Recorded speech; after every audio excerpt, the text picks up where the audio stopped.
എന്നാൽ അവിടെ ഇദ്ദേഹം തന്നെ ഒരു സ്വപ്നം കാണുകയാണ്. അതിൻ്റെ 4-ാം അധ്യായം അതിൻ്റെ 4 മുതലുള്ള വാക്യങ്ങൾ വായിക്കുമ്പോൾ അരമനയിൽ ഒന്ന് വായിച്ചാട്ടെ, 4:4 മുതൽ.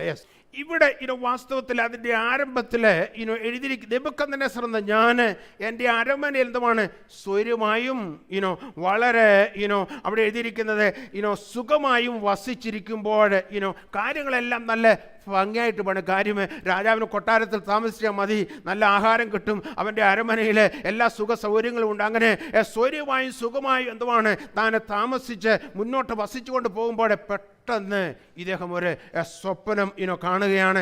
അത് ആ സ്വപ്നം കണ്ടപ്പോൾ എന്തുവാണ് കിടക്കയിൽ വെച്ച് എന്തുവാണ് താൻ ഭയപ്പെട്ടു എന്നാണ് എഴുതിയിരിക്കുന്ന കാര്യം. ആ സ്വപ്നം എന്തുവാണ് തന്നെ ഭയപ്പെടുത്തി. ആ സ്വപ്നത്തിൻ്റെ ഭയങ്കരത എന്തുവാണ് തന്നെ ഭയപ്പെടുത്തുവാനായിട്ട് ഇടയായി. എന്നാൽ ഈ നെബൂഖദ്നേസറിനെ ദാനിയേലിന്റെ പുസ്തകം 2-ാം അധ്യായം വായിക്കുമ്പോൾ അവിടെ ഇതുപോലെ ഒരു സ്വപ്നം കണ്ടു. ആ സ്വപ്നം എന്തുവാണ് അദ്ദേഹം പെട്ടെന്ന് മറന്നുപോയി നമുക്ക് കാണാൻ സാധിക്കുന്നുണ്ട്.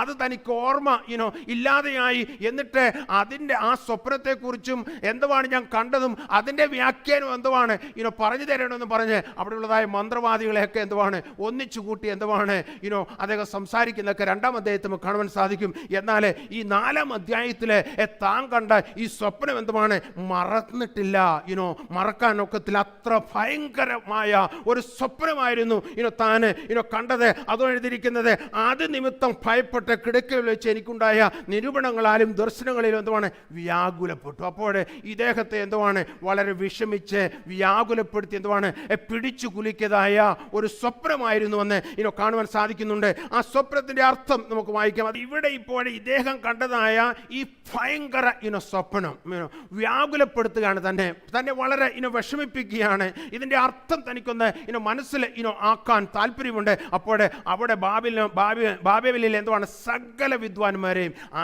ആരെല്ലാം ഉണ്ടോ അവരെ എല്ലാം വിളിച്ചു കൂട്ടിയിരിക്കുകയാണ്.